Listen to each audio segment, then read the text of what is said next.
Ketika ada orang baca Quran rame-rame dikatakan bahwa pembacaan Al-Quran itu adalah sebagai teror pembacaan Al-Quran. Orang baca Al-Quran dibilang teror. Sementara ketika orang diatur volume adzan dan disamakan dengan suara binatang dan lain-lain, mereka biasa-biasa saja.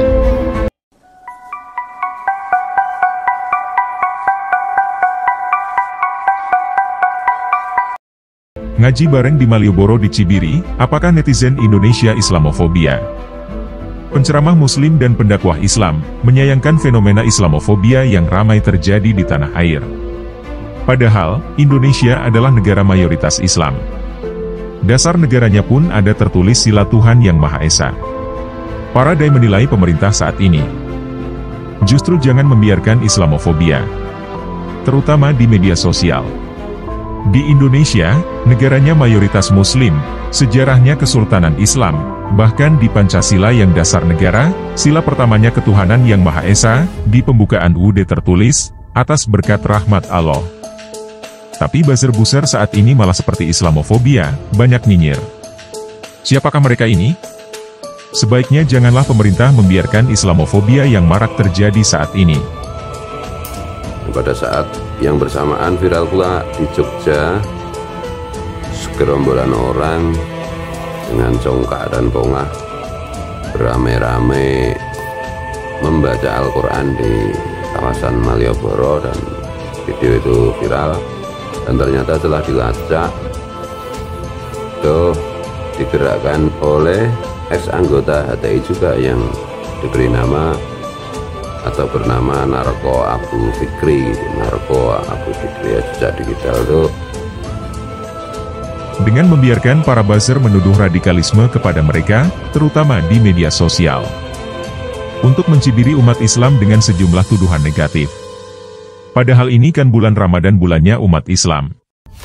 Buzzer-buzzer ini selalu nyinyir pada semua yang Islami, tuduhan wajibnya radikal, ekstrim, intoleran, hate speech, dan suka menimbulkan narasi keributan padahal orang lain tidak mengganggu kehidupan para buzzer-buzzer Islam ini.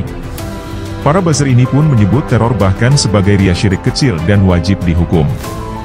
Buzzer menuduh ini radikalisasi, mencoreng Jogja sebagai kota budaya, Arabisasi Jawa, pamer ibadah, ria, dan segala tuduhan keji lain.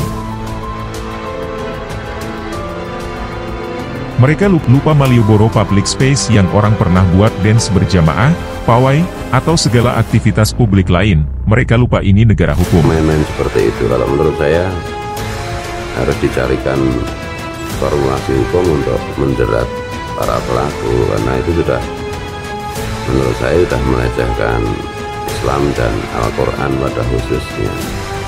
Dan baca Quran kan ada adabnya.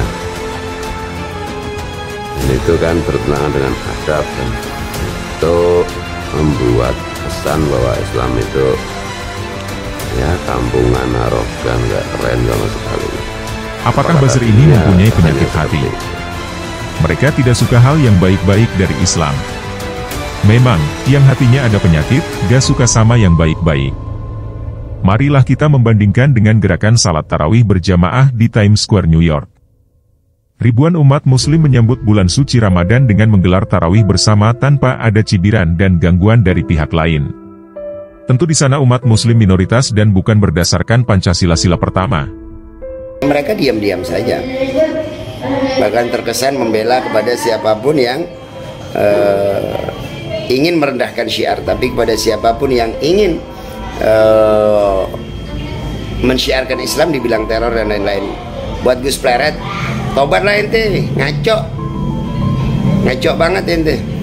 Jadi ada orang yang mensyiarkan Islam, ente katakan teror, tapi orang yang merendahkan syiar Islam ente katakan sebagai orang yang berjuang untuk apa gitu. Nggak usah pakai dalil, logika aja nggak masuk akal. Ya Gus, tobat. Assalamualaikum warahmatullahi wabarakatuh.